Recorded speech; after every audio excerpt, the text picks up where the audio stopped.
want to thank everybody for allowing us to be here today. So as you can see by the brochures that we put on your table, we have one packet that's going to be for Hope Village, and we're going to let Casey and Kathy talk a little bit about that, and what Hope Village for Children do for the state of Mississippi. And on the other side is the world's toughest race, tougher than any race in Europe. So this is called RAAM, R-A-A-M, and it stands for Race Across America. This race the race started in 1982 with three fellows from California and Colorado that thought it'd be pretty cool to go across the country, which they did, and it's been a race ever since.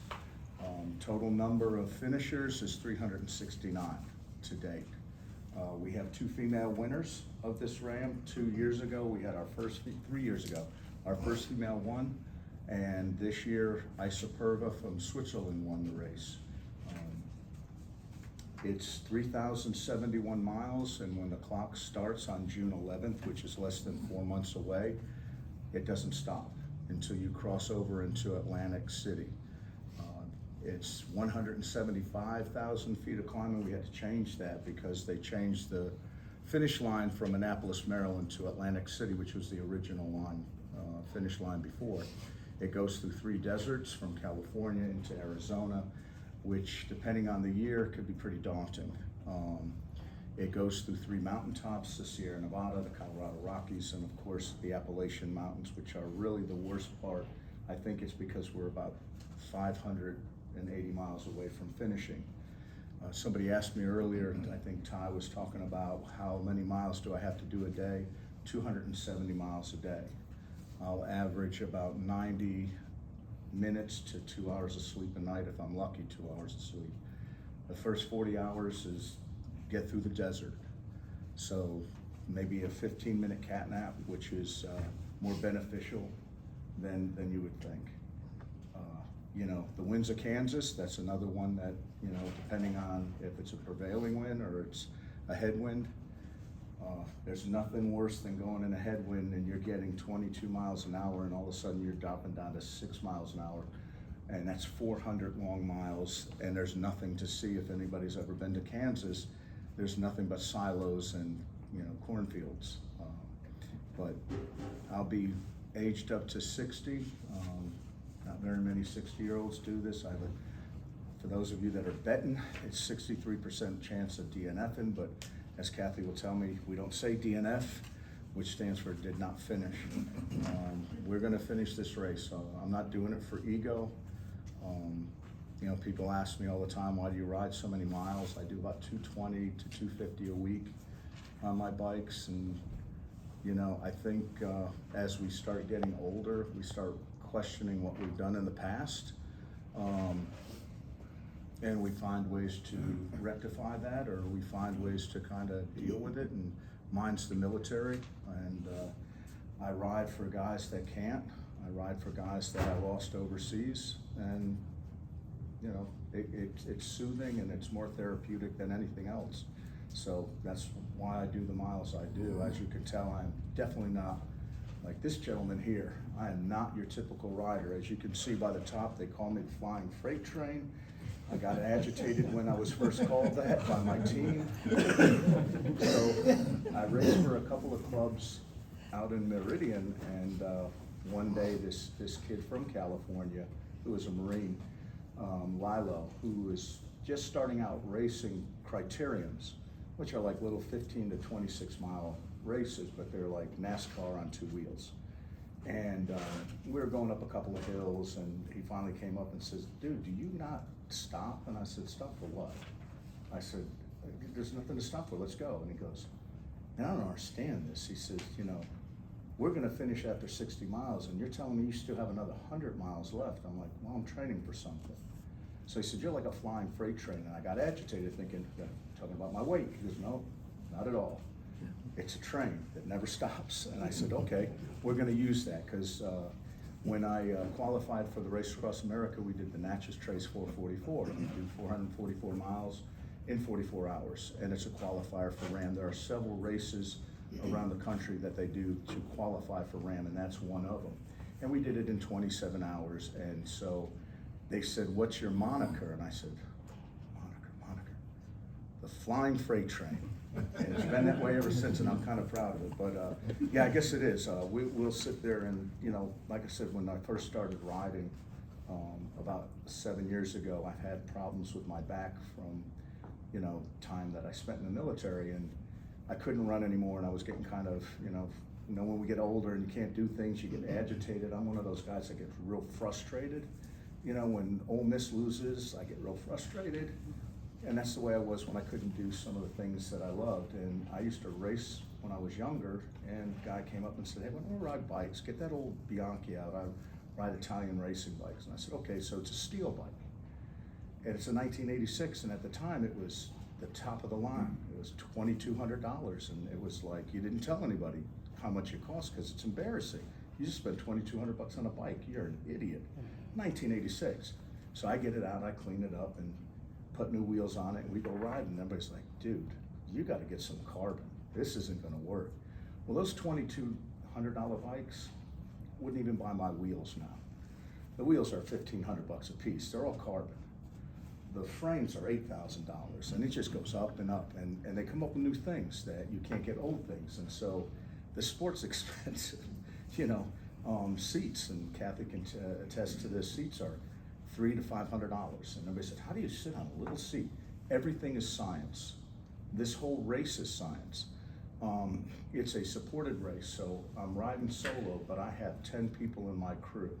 We have 3 vehicles that'll follow the entire time. I have one that's an actual vehicle that'll be with me 24/7, and we'll switch out crews. And while they're switching, I'm still riding. And we have them, when I said science, it comes down to diet, what I'm eating. I have a nurse with me, and that'll be with me the whole time. And, if she sees me, they've taken pictures of the 444, videotaped me from behind. And I remember looking at it, and I said, "Man, my legs are massive." I was bloating, and it was because I wasn't getting enough electrolytes. And thank goodness I only had about 140 miles left, because it would have crippled me. I didn't realize it at the time. I kept drinking water, and that's all I wanted was water. And I couldn't get enough in it. And I remember one of my crew members saying, "Hey, you need to get electrolytes." I'm like, "I'm good, I just want water." Well, the race ended, and it would have cost me at RAAM, because RAAM's not 444 miles, it's 3,071 miles. So I would have probably had some real difficult times, probably would have had to get an IV or whatever. So everything's about science. So what I'm taking, it's an eating race. Somebody said, "Wow, you're gonna lose all that weight when you go do RAAM." No, you're not. You better not lose even a pound, okay? They're gonna weigh me every time I get off the bike. They'll weigh me to make sure that I'm weighing what I did at Oceanside. If I lose anything, maybe 2 pounds at the most. And then it's what do you eat?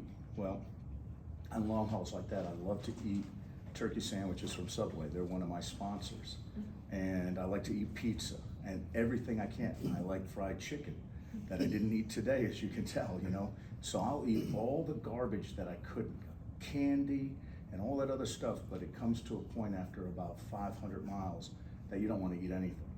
And so then it comes down to, okay, we got to give them liquids. So there's all these different type of, protein shakes and electrolyte shakes that have carbohydrates in it. All this stuff is, stuff that you can buy, and I'm sure most of you that do, tries or like Ironmans or any type of marathons, you know exactly what I'm talking about, okay? So that's kind of what it is, and the race is, for $35,000, I get a fancy medal that says I'm a finisher, and I get a T-shirt that says I'm a finisher. There's no money involved. The winners, we have a guy out in Austria that won it 6 times, and he's very disappointed. He says, I don't understand this. This guy that hits a golf ball named Tiger Woods makes millions and millions of dollars for winning one golf tournament. And you got guys riding across the country. He says, America needs to get up in front of this. You got the greatest race and the toughest race. There should be a purse with it. So, but there's not, and it doesn't really matter. We don't do it for money. I'm doing mine for this charity. Those kids that we take in, those kids that these ladies take in, they're ours. They're Mississippi children. And, I said this to the Rotary back in Meridian. I said, These kids come in broken, and they stay there however long they can, which is when they graduate high school, or if they do go on to the community college, they can stay in another part of the campus. But when they leave that place, and I know this because I taught some of those kids, they leave with great dignity. Seal Award started this charity, and it's been her greatest, I think, but she's told me, one of her greatest gifts that she could give back to the city of Meridian, because that's where she's from. And it really is. I had a couple of outings with these children, and I love being up there. And you know, we went to a Christmas play not too long ago, and they were singing, and they did all sorts of really good things. And then I came up to talk to the guild about what I was doing, because they wanted to hear this idiot riding across the country on a bicycle. Why? You know, so we talked a little bit, and when I sat down, one of the kids came up and they said, we have one more thing that we want to say. And they said, Mr. Ed, we're going to be praying for you every day that you're on that bike, and we know you're going to finish it. And I mean, that just made me cry. And so when people talk to me about, like, my boss will come up and I'll have yogurt, blueberries, and a little granola and an apple. And he'll sit there and say, you know, it's Christmas time and we're feeding the teachers, and there's pulled pork and there's turkey and there's this. You're riding to school 42 miles, you're riding back home 42 miles, surely you can eat. Like, the sacrifice I'm making isn't nearly what the sacrifice that those kids make every single day. They didn't ask to be in that situation, but there are kids. And we're gonna attempt to raise $1 million, and I think we can. As you can, when you see this media impact statement, Vic, who is also a Rotary Club guy out in California, he wanted to make sure I gave him a plug about that. He was a past president, but he does all of our media for RAAM, and he says, Ed, I don't think you realize what you're gonna be able to do. Give me a picture and a short, somebody write a short little thing every single day, where you are, what you've done, did you hallucinate, did you do this, what was funny about it, give me all that, and I will pump that out and promote it all across the country. And while Ty was coming in, we were just talking, I couldn't chat because I was talking to Subway, and he didn't know about this. And he made the comment, he says, hey dude, you can be the new Jared. I'm like, nah. However, we'll be eating on, you know, because you eat on the bike. You don't ever get off the bike. So, you know, they're gonna take a picture of me eating a Subway. That's good for them. But it goes all over. It goes to 120 different countries. You know, God, Castle Incorporated is the pipeline folks in Meridian. I don't think they realize just how big of impact this really will. Nobody knows about RAAM in Mississippi because I'm the first Mississippian to ever do it. The training that went into it, like I said, you know, just doing the basic bike rides is nothing compared to, can you do long hauls? 444 doesn't mean anything. Anybody can get on a bike after a 6 months of training, any one of you. 6 months training, you can do the Natchez Trace in the 44 hours. That I promise you, anybody in this room. It's that simple. But getting 3,000 miles, what do you feel like after 1,000 miles? So this summer I had some of my crew members, we mapped out a route, and we did what was called Bike Around Mississippi. And we did the entire outline of the state of Mississippi. And we attached it to Mary Hope, which, for those of you that have ever been to Meridian, it's one of our antebellum homes, the only one that was left standing when Sherman ran through it. And so they needed a new roof. I said, I'm gonna raise $10,000. And they're like, well, come on. So look, I'm gonna race anyways. I gotta do the ride. I gotta see what it's like after 1 day, 2 days, 3 days, and what I feel like on the 4th day. So let me do this for you. You don't have to do anything. We'll put it together and you just promote it. That's all you have to do. So the joke is, I went to church that Saturday night, and one of my friends of mine came up and gave me a check for $500. And I'm like, man, thanks so much. And I went and gave it to Kim Waters, and she's the president of Mary Hope. And I went out and I said, hey, how much did we raise just before, this was on July 4th, just before the race was about to start. And she says, $500. And I'm like, what? You mean 1,000? She said, no, the check you just gave me, and I'm just like, oh man, this stinks. We raised over $10,000. When we got on the road, all of a sudden the phones didn't stop ringing. People saw this guy on a bike. We had some stuff on the side. Our vans, we'll have 3 vehicles, and they're draped with our sponsors, and it gets recognition. And all of a sudden people were calling in as far as Memphis, because we dipped into Memphis a couple of times when we were going through the Delta. So my real training session to see how I would react with liquid and what type of medicines I could take for any type of ailments. We did it on the bike around Mississippi, how my crew reacted. And so that was one of the big things that we needed to do, and we did well. We did it in 4 days, 3 hours and 16 minutes, and that was 1,167 miles. I said, okay, so we're here, we're there, but again, that's only 1,000 miles. I still have 2,000 more. How am I gonna feel after the 7th day, the 8th day? So we'll get to that when in less than 4 months, we'll figure it out. So we got a great crew. I'll let you know, my crew chief is Kevin Brooker. We raced together when we were younger. He's from Vermont. His wife's been a nurse for 30 some odd years. She's gonna be my nurse and nutritionist.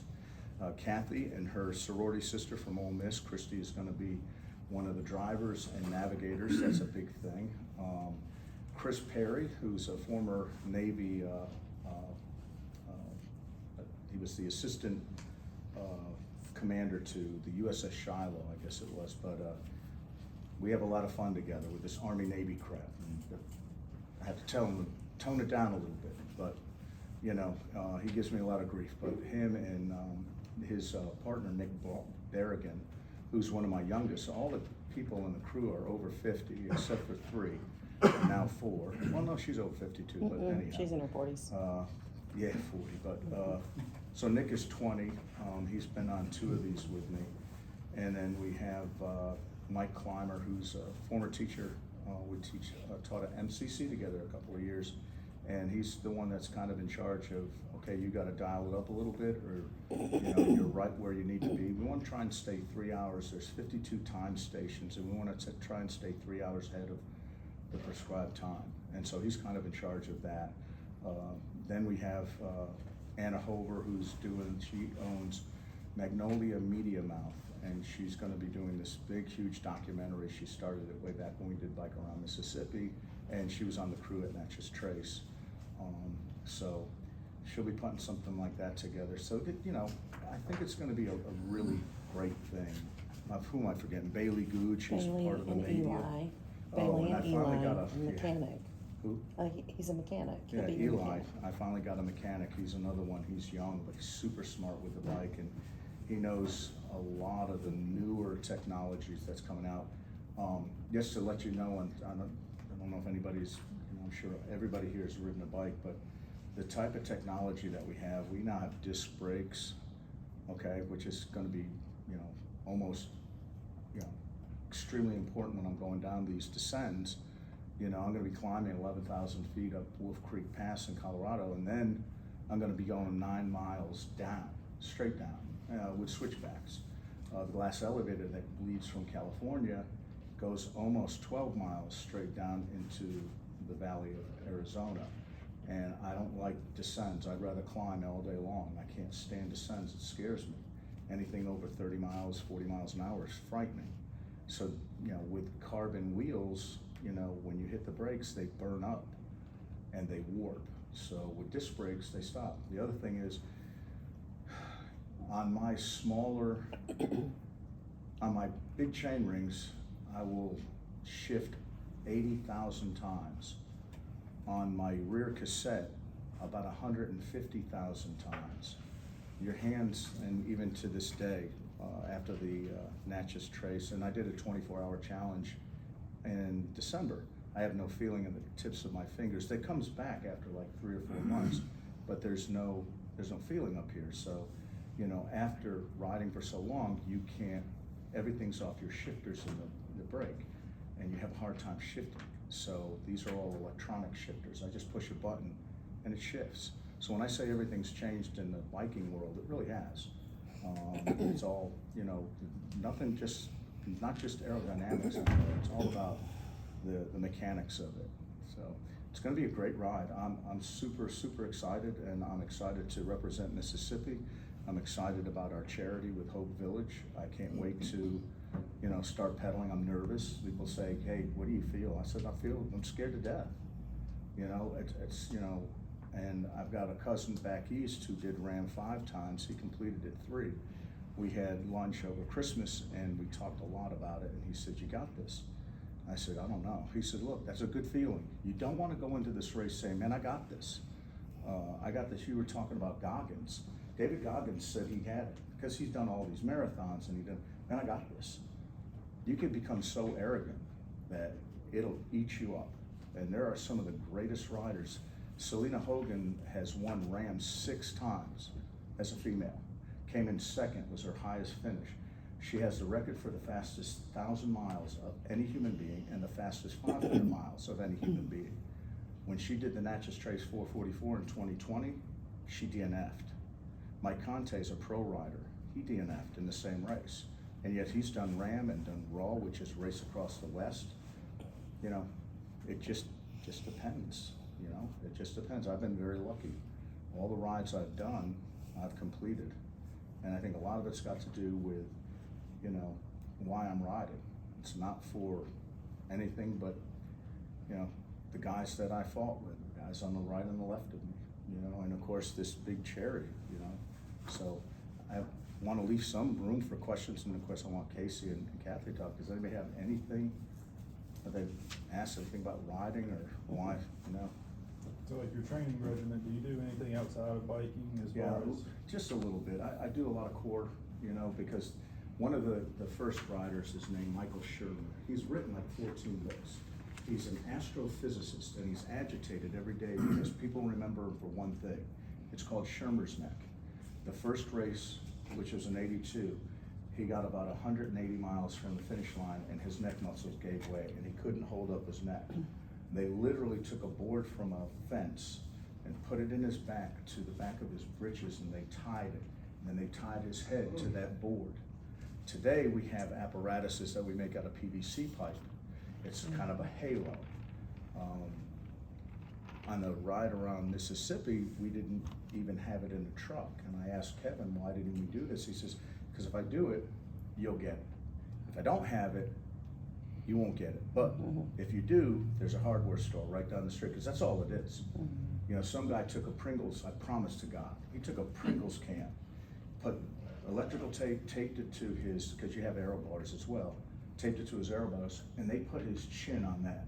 And that's, now you can't see much, but like I said, you have a crew behind you, so they're gonna keep you on the straight and narrow. But yeah, I'll do some, you know, cross training, especially when it comes to core training, especially when it comes to my neck, you know, stuff like that. But it doesn't matter. You know, people have slept in sleep deprivation or sleep chambers. What do they call those chambers? Sensory. Hyper. Yeah. Sensory. We have a guy that did it, DNF'd. Guys that ride, you know, like I put in a little over 12,000 miles last year. You have guys that ride 8,000 miles a year and they make it. Guys that put in 20,000 miles a year and they don't make it. Guys that do specific training for sleep deprivation and they'll put a 40-mile ride in and they won't make it. And then you have guys that get, like me, get 8 hours of sleep every night. You know, I mean, I get up early, and it does. There's a lot of sacrifice. Like our relationship is just kind of like, it's there. I love her, she loves me, but man, you know, we're going out to dinner and it's like, you know, I can't eat after 6, and hey, look, you know, by 8 o'clock, I gotta get to bed because I gotta get up at 4 o'clock in the morning because I gotta get on the bike by 5:30. You know, and it's just like, man, what the hell's going on here? You know, so, but she's part of the crew, and you know, once it's over, then I'm gonna do all those honeydews, you know, and get all that out of the way. So, but anyways, yeah, that's really the only type of training I've done. I've got to be careful too. I don't want to do anything that's going to injure my back. So I'm real conscientious about like weight training and stuff. So I'm real particular about that. Yes. Different bikes for different terrain? Yes, sir. So, configurations? yeah, I'm gonna bring 3 bikes. I've got this thing we did. I showed her, I said, I gotta show you something. I said, my bike room, she says, beautiful, there's 12 Bianchis. The bikes that I'll bring up though, I got a special bike that's got a longer derailleur, and the rear cassette's a little bit bigger with more teeth in it. It's got 38 instead of 32, so it's better for mountain climbing. I'll use that one. And then I just purchased a bike about, maybe 6 months ago. Brand new Bianchi with the disc brakes and electronic shifters, and that's going to be kind of my everyday bike. And I also brought I'm gonna bring another bike, which is my Bianchi Intenso, I really enjoy that too, and, you know, we'll bring that one as well. It's almost set up like the black one, but it's a little bit different. And it's just a, you know, I'll bring in different seats, like, I use the infinity seat, which is just a rail. There's nothing in the middle, and people look at it and say, how do you sit on it? It's all geometry and, you know, where your sit bone is and exactly where, like, I got professionally fitted for my bikes, you know, I never did that before. So I went to a guy who's from Germany, and he works down at the Bike Closet in Ridgefield and Ridgeland, sorry. And he went ahead and did that, and you know, he said, yeah, you're all set, and went back, and everything was good. And he'll, you know, we'll bring like that infinity seat. It might not work after 1,000 miles, so we'll literally take the post out of the bike, put a new post in with another seat on, and, you know, head out. There's all kinds of things you do. The biggest thing is like saddle sores. You know, that kind of gets a lot of folks, you know, after a while. And, you know, we have a plan for it. If it starts to happen, we have a plan for it. And, you know, that second skin and all this stuff that they use for like burn victims and stuff, they use that. The Ambisol that you use on the teeth, you use that. You know, there's all kinds of stuff, but you gotta be careful with the stuff you use, because it might interfere with your diet or something like that. So we gotta be careful what we're intaking. Anybody else? What about the route you take? Yes, sir. You go on that interstate, how do you There's the worst part of it, most of it's gonna be fairly rural, and it's gonna be more like routes. When I'm training, I never go on anything that's over 45 miles an hour. This one's not like that, but I do have a vehicle behind me. The only place that we will not be together is Highway 60, which is in West Virginia. And they say the truckers don't like cyclists up there. So they're, you know, it's the scariest part of the race. And the fact that it's at the very end, there's so much sleep deprivation, you're tired, and I get skittish. When I get real tired, I get skittish. If something moves, you know, and I react, but I can't react fast enough. If something happens to me on the bike, I can't, my reaction time is slower. And so that's the only part that I really worry about. But, you know, they have signs, and, you know, the folks that are on the road, they know that we're coming.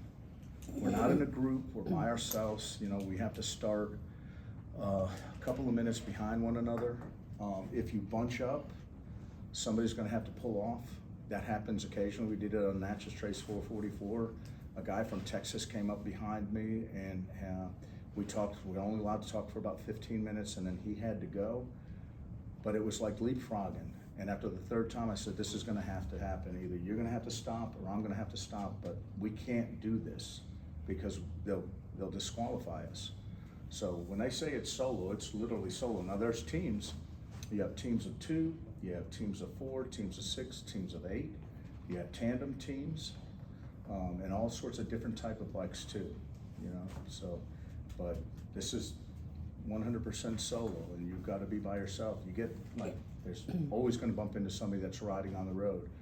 They can ask you, hey man, you're doing RAAM, can I ride with you? Yeah, 15 minutes, you can chat a little bit, and then he's got to go or you got to go.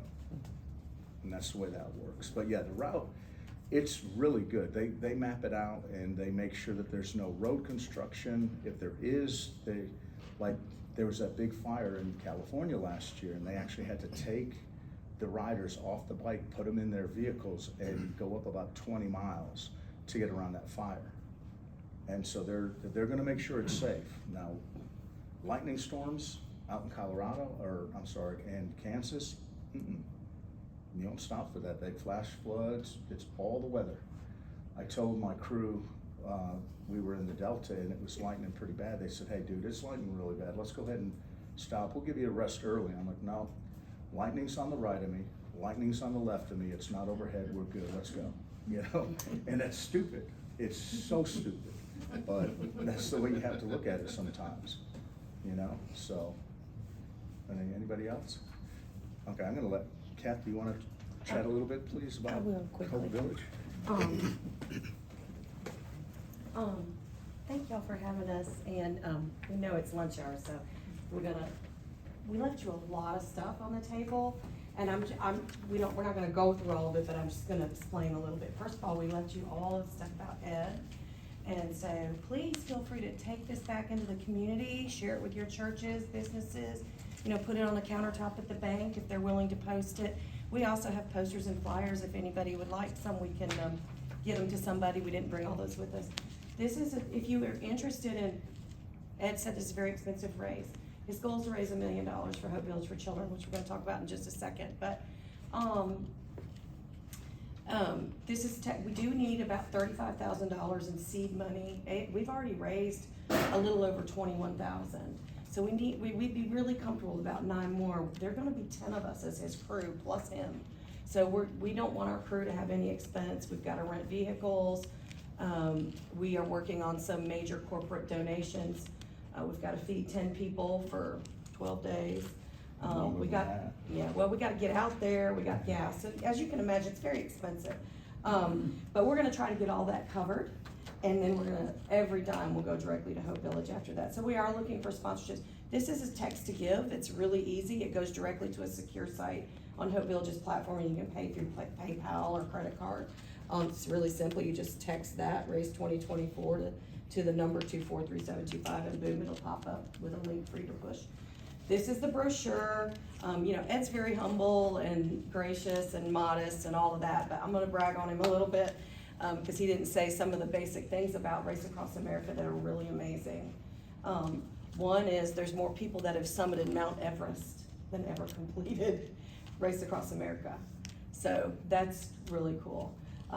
So this is the route, and it explains it. It also, explains all of his history.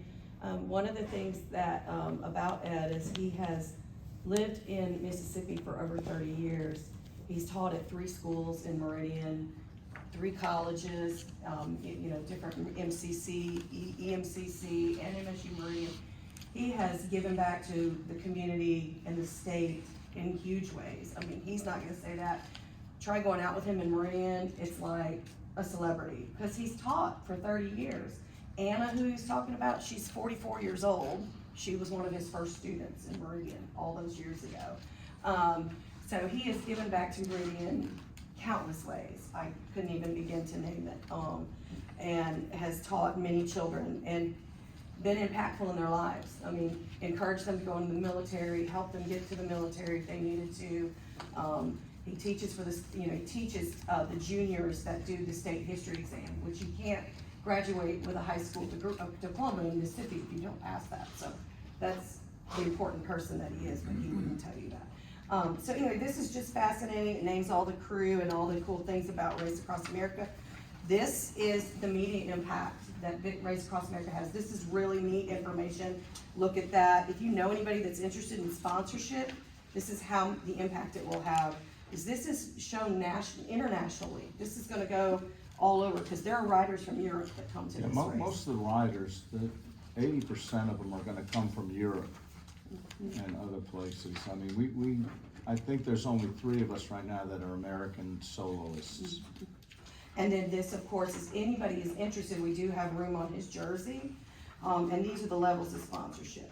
But I mean, anyway, so that's the RAAM packet, and feel free to, take it home, share it with people, whatever. But more than anything, we're just here to educate you. We know Rotary's all about education and all of that. We appreciate what they do. We have a great relationship with our Rotary Meridian. They're wonderful, and I know y'all are doing great things for your community here in Waynesboro. You didn't mention that you actually stopped in Waynesboro when you did the bike around Mississippi. Oh, that's right, yeah. Yeah, we stopped at State Line Road, I think, and you also went to one of their historic homes, but I don't remember one, but that was the very end of his track from the 1200. Yeah, it was a courthouse. Yeah, It was yeah. Or was that somewhere else? I know it's on the. That was the last day. I Yeah, was I didn't pretty crew punch that. drunk. I only had like 4 hours of sleep. So as far as Hope Village, again, another packet, feel free to take it and look through it at your leisure when you have time. But this is a frequently asked questions little brochure. This is just little bullet points. Most of you are probably familiar or have heard of Hope Village for Children. A lot of people think it's just a Meridian thing, but it's actually not. We serve the entire state of Mississippi. We are licensed by Child Protection Services, and we take children from all over the state, all 82 counties. I mean, we don't have all 82 counties at one time, But in fact, we actually probably, if we pulled data for you, serve more children in other parts of Mississippi than in Meridian and Lauderdale County. Because our children are wards of the state, meaning they've been pulled from their home. And so all of our children have suffered some type of abuse, neglect, abandonment. They all have trauma. And so they are placed in the state of Mississippi's custody through Child Protection Services, and then they get referred to us. And generally, youth court judges will not refer, not that we haven't had children from Meridian and Lauderdale County, but generally they won't refer them because they know the lay of the land if they're local. So we generally get children from other counties, depending on the judge in the youth court of those counties. Because one of the top things that these children do is run away, because that's all they've ever known, you know. So they know the lay of the land if they're from Meridian and Lauderdale County. So a lot of times we don't have local children. But people don't realize the reach of Hope Village, and we're struggling to get that awareness out. We've been around for 23 years, and again, like Ed said, it's Sela's business. But this just explains basic questions about us. People ask all the time, you know, how do you get your kids? How many do you have? What do you do? But what we are called is a therapeutic group home. Every child that comes to Hope Village has what's called a therapeutic ruling, and that basically means that they have PTSD, they have trauma in their lives, and they have to go to therapy and learn to heal from that trauma. And so Casey did this great brochure. Again, this is our mission statement, just all the basic things. Read it over, it'll make you more familiar. You may not have known all this, even though you've heard about Hope Village for all these years. There are really some just basic core hallmarks of Hope Village that we have stuck to for 23 years. And one of them is we believe in keeping our children healthy and secure and safe. We feel it's very important. That's the first thing. If you feel healthy, secure, safe, then you know that you're deserving and worthy of healing and finding understanding and love and becoming a successful person. It's not your fault that your parents had a meth lab in your home and you got taken from it.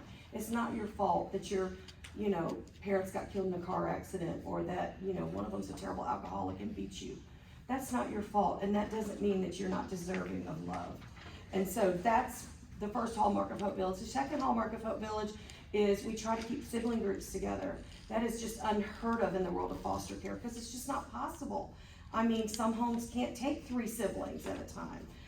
It's actually not only unheard of in Mississippi, but also nationwide. And that was something that was very important to Sela. And we've made that happen. And we don't always keep them together, but right now we have 2 brother groups, we have 3 sister groups. So that's one of the other hallmarks. The final hallmark well, there's 2 more. One is education. We know education is going to help you and get you somewhere. So that is very important to us. We've got, you'll see the statistics that almost, I think 100% of our kids graduated high school last year. And the final hallmark is our whole curriculum of care. One of the things about being a foster child or a child in foster care is there's a lot of disruption in their lives. They're in and out of different schools. The older child's being the parent to the 2 little siblings because the parent can't handle it or can't take care of them. So there's all this disruption in their lives. They can't just be normal children, and they can't, every time you have disruption, your trauma gets worse. And then you get a little bit better, and then boom, you're back again. So we've recognized this at Hope Village. So we've created a curriculum that is smooth. They can come into our emergency shelter. They can stay there. We can get all their medical, dental, education caught up to speed, get them registered in school. Then they can move to our therapeutic group home, and they can live there. And they live with people that are called developmental coaches who model for them, stay with them every day, 24 hours a day, help them learn how to do things like make their bed, brush their teeth, cook, clean, do your homework, you know, pick out your clothes. And then after that, hopefully if you're old enough, we started finding that when kids age out at 18, they get out on the streets and they don't know what to do. I mean, they can't buy a car, they can't rent an apartment. I mean, they're 18 years old. So we put another part in place in our curriculum. We added transition homes. And so children can stay at our house even after they age. They can stay on our campus at our 2 transition homes even after they age out of the system at 18. As long as they're working a job or as long as they're in college, they can stay there till they're 21. And we help them during that time frame. We have transitional living skills and independent living skills where we teach them how to do a budget, how to save money, how to apply for a job, how to take the ACT and study for it. We do all of that. So those are, I mean, I could talk forever, but I know y'all gotta get back to work. There's a lot of moving parts at Hope Village, and a lot of people don't realize that. So, this is a quarterly newsletter. If you wanna send us your email, we'd be happy to send it to you. But it's filled with information. We always do a success story. This is a young man that lived at Hope Village many years ago. So feel free to take it home. It explains who we are and what we do. And as far as Ed, the Race for Hope, the race across America, most of the riders ride on a platform. And he and I are dating, and so he knew I worked for Hope Village, and I invited him to our family cookout. And he was like, I taught kids from Hope Village. I taught at Meridian High. All our kids go to Meridian Public School District. And, he was like so touched. He knew they were always great kids, but he was like, this is gonna be for charity. We're gonna raise money for Hope Village. And so he was just so moved by it. And most of the racers do ride on a charitable platform. They raise money to give back. We are a nonprofit. There are lots of opportunities for tax deductions and tax credits. And Casey handles all of that at Hope Village for us. Anything else, Casey, if you want to step in?